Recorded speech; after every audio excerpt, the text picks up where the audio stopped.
सपनों की दीपावली, गरीबी से सुख की ऊंचाइयों की ओर। एक छोटे से गांव में रहने वाले राघव नामक छोटे से लड़के का सपना था कि उसका परिवार भी दीपावली में खुशियों से भरा हो। पर यह सब उसके लिए सिर्फ सपनों की दीपावली जैसा था, जैसा कि उसने कहीं सुना था। परंतु राघव का परिवार गरीब था और उनके पास इतने धन की कमी थी कि वह भी दीपावली की खास तैयारी करने में सक्षम नहीं थे। राघव के पिताजी रमेश एक छोटे से किराने की दुकान में काम करते थे। वे अपने मेहनती काम से परिवार का पेट पाल रहे थे, लेकिन दीपावली के लिए धन की कमी उन्हें परेशान कर रही थी।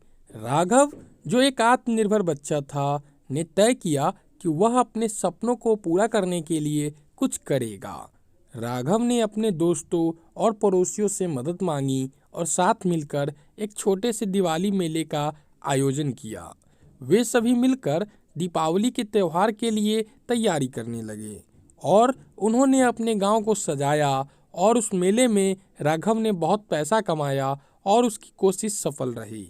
दीपावली की रात राघव ने अपने गांव के बच्चों के साथ दीपावली की मिठास बांटी और उन्हें नई उम्मीद और सपनों की महक महसूस हुई।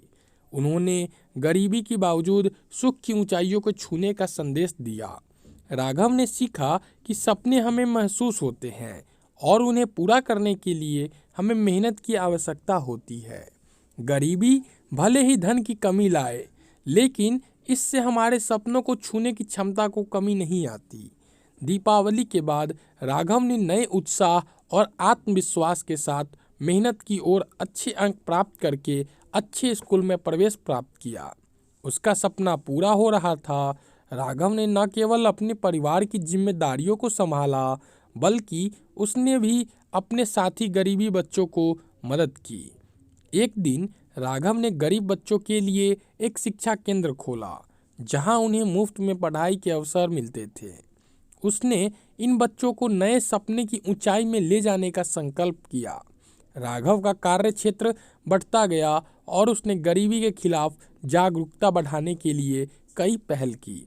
वह एक समाज सेवी बन गया और गरीबों के लिए आर्थिक सहायता पहुंचाने के लिए संगठित हो गया। राघव ने दिखाया कि गरीबी सिर्फ एक स्थिति है, लेकिन सपनों की महक हमें सफलता की ऊंचाई तक पहुंचा सकती है। उसने अपनी मेहनत, साझेदारी और संघर्ष के माध्यम से सिखाया कि किसी भी परिस्थिति में हम अपने सपनों को हकीकत में बदल सकते हैं।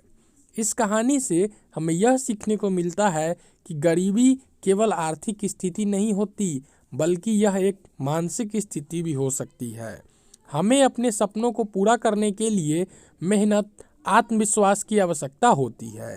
राघव की तरह हमें भी अपने सपनों की महक को महसूस करने के लिए अपनी क्षमताओं का सही उपयोग करना चाहिए।